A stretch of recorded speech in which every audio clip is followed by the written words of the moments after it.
আসসালামু আলাইকুম, কি অবস্থা সবার? আশা করি সবাই ভালো আছেন।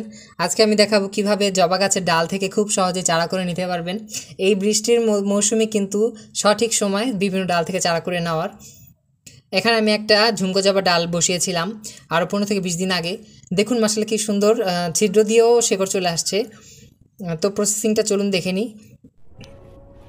আপনারা চেষ্টা করবেন বাদামি সাইজের পেন্সিলের মতো মোটা যেই ডালগুলো হয় সেগুলো সংগ্রহ করার, কারণ কচি ডাল থেকে চারা হয় না, চারা হওয়া যায় না, করা যায় না, পচে যায়।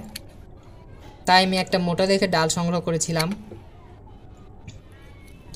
ডালের উপরে নিচে যেখানে কাটা স্থান থাকবে সেখানে চেষ্টা করবেন ফাঙ্গিসাইড দিয়ে নেওয়ার, নয়তো হবে ডালটা পচে যাওয়ার চান্স থাকে।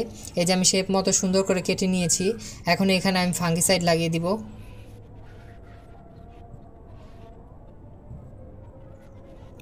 ফাঙ্গিসাইডের প্রলেপ চারপাশে দিয়ে দিবেন, তাহলে ছত্রাকের আক্রমণটা কম হবে, কাটিং পচার চান্স কম হয়।